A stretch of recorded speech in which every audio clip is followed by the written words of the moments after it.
খোদার কসম করে বলি, কমপক্ষে 11 দিন, সর্বোচ্চ 40 দিন পর্যন্ত এই আমলটা করতে হবে। এই আমলটা আপনারা করবেন। দিনের মধ্যে 24 ঘন্টার মধ্যে একটা নির্দিষ্ট সময় আছে, যেই সময়টায় আপনি মাত্র 4 রাকাত নামাজ পড়বেন। সবার আগে 11 বার দুরূদ শরীফ, 11 বার ইস্তেগফার পড়বেন।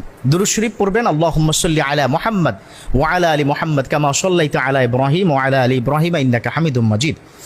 আপনি এই দুরূদ শরীফটা 11 বার পড়বেন, ইস্তেগফার পড়বেন আস্তাগফিরুল্লাহ রাব্বি মিন কুল্লি যামবি ওয়া আতুবু ইলাইহি, এই পর্যন্ত। অথবা যদি পারেন লা হাওলা ওয়ালা কুওয়াতা ইল্লা বিল্লাহিল আলিয়্যিল আযীম।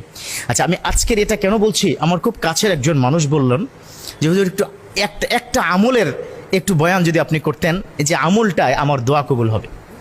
আজকাল অনেক প্রবলেম সমাজের মধ্যে, সংসারে অশান্তি একটা বড় প্রবলেম। বাচ্চাটা তার কথা শুনে না, টিকটক করে সারাদিন, বাইরে কি বেরিয়ে টিকটক করে। ছেলেটা তাকে পাত্তাই দেয় না, ব্যবসা বাণিজ্যের অবস্থা ভীষণ খারাপ। যাকেই জিজ্ঞাসা করি আমার মুসল্লির মধ্যে যে ভাই কেমন আছেন, হুজুর বলিয়েন না, খুব খারাপ অবস্থা, হুজুর দোয়া করবেন, আর পারছি না নিতে, বরকত নাই। মা বোনরা ফোন করে বলে যে স্বামী স্ত্রী, আমার স্বামীকে নিয়ে যে কি বিপদে আছি, পরকিয়া করে। এরকম হাজার প্রবলেমের একটা সমাধান, সেটা হচ্ছে নির্দিষ্ট 24 ঘন্টার মধ্যে আপনি যদি অ্যালার্ম দিয়ে উঠে যান। বুঝতে পেরেছেন তো কখন? এটা তাহাজ্জুদের সময়। মাশাআল্লাহ, কেউ কেউ বুঝতে পেরেছেন, তাহাজ্জুদের সময়। অথচ ইয়াং পোলাপান যদি আমি জিজ্ঞাসা করি তাহাজ্জুদের সময় কি, তখন বলবে যখন কি গার্লফ্রেন্ডের সাথে কথা বলার সময় আসে, ওটা হলো তাহাজ্জুদের সময়। নাউজুবিল্লাহ। এর মানে হচ্ছে ওরা কথাই শুরু করে রাত 12টায়, শেষ করে রাত 3টায়। তাহাজ্জুদের সময় শুরু হয় রাত 1টার পর থেকে। কিন্তু তাহাজ্জুদ হচ্ছে মান নামা ফিল লাইলে, যে ব্যক্তি ঘুমাবে কি রাত্রেকালীন, সুম্মা সে পুনরায় আবার উঠে যাবে, তাকুমুফ লিসসালাতুত তাহাজ্জুদ, যখন আবার সে তাহাজ্জুদের সময় উঠে যায়, ওটাই হচ্ছে ইউকালু লাহু আত তাহাজ্জুদ। অর্থাৎ আপনি একটু সময় হলে ঘুমাতে হবে। আমাদের সমাজে অনেক সময় অনেকে বলে যে হুজুর আমি তো শেষ রাত্রিতে উঠতে পারি না, এর জন্য একবারই 1টার সময় 4 রাকাত নামাজ পড়ে শুয়ে যাই। হবে, এটা মন্দের ভালো, জায়েজ আছে, কিন্তু উত্তম হচ্ছে বিশ্বনবী যেভাবে পড়েছেন, ওই তাহাজ্জুদের সময় অ্যালার্ম দিয়ে উঠে যাবেন।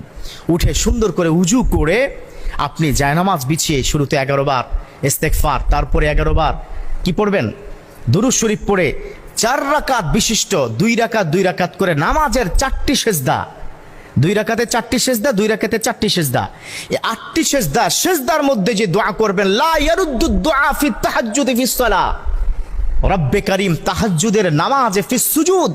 কোনো ব্যক্তি যদি সিজদার মধ্যে থাকে, সিজদায় যদি চোখের পানি ছেড়ে বলে আল্লাহ এই বিপদে আছি, আল্লাহ সন্তান অসুস্থ, আল্লাহ স্বামী কথা শুনে না, ব্যবসা বাণিজ্য ব্যাপক ধস, স্বামী বিদেশ ফেরত, বিদেশ থেকে চলে আসছে, আয় ইনকাম নেই, বিদেশে আসো অসুস্থ, খুব সমস্যা আছে, হাজার প্রবলেমের একটাই সলভ, তাহাজ্জুদের সময় আল্লাহর কাছে বলবে। আল্লাহ সেজন্যই তো বলে দিয়েছেন ফাযকুরুনি আযকুরুকুম ওয়াশকুরুলি ওয়ালা তাকফুরুন। ও দুনিয়ার গোলাম, ফাযকুরুনি, আমাকে স্মরণ করো, আযকুরুকুম, আমি তোমাদেরকে স্মরণ করব। আবার আল্লাহ বলেছেন উদউনি আস্তাজিব লাকুম, ও দুনিয়ার গোলাম আমাকে ডাকো, উদউনি, আমাকে যদি তুমি ডাকো, আস্তাজিব লাকুম, তোমাদের ডাকে আমি আল্লাহ সাড়া দিব। উদউনি, আরে ডেকে দেখ গোলাম। এই জন্য তাহাজ্জুদের অনেক আল্লাহর ওলিরা এই 11 দিন আমলটা করেছেন। আমি আবারও বলছি, খোদার কসম, আপনার আমল কবুল হবে, বাট ডিটারমাইন্ড হতে হবে। You have to depends on almighty, আল্লাহ উইল অ্যাকসেপ্ট মাই দোয়া। এই বিষয়টা ডিটারমাইন্ড হতে হবে, আল্লাহ কবুল করবেন। আমার কাজ সর্বনিম্ন 11 দিন উঠে যাব, আল্লাহকে বলবো, তওবা পড়বো, 4 রাকাত নামাজ পড়ে আল্লাহর কাছে যদি আমরা চাইবো, ইনশাআল্লাহ তাআলা 100% guarantee you will get benefit very very soon. আল্লাহ আমাদের প্রত্যেককে হাজার বিপদ থেকে সমাধান দিয়ে, আল্লাহ পাক মুসিবত থেকে আমাদেরকে মুক্ত করে সুখময় সংসার গড়ার তৌফিক দান করুক, আমিন।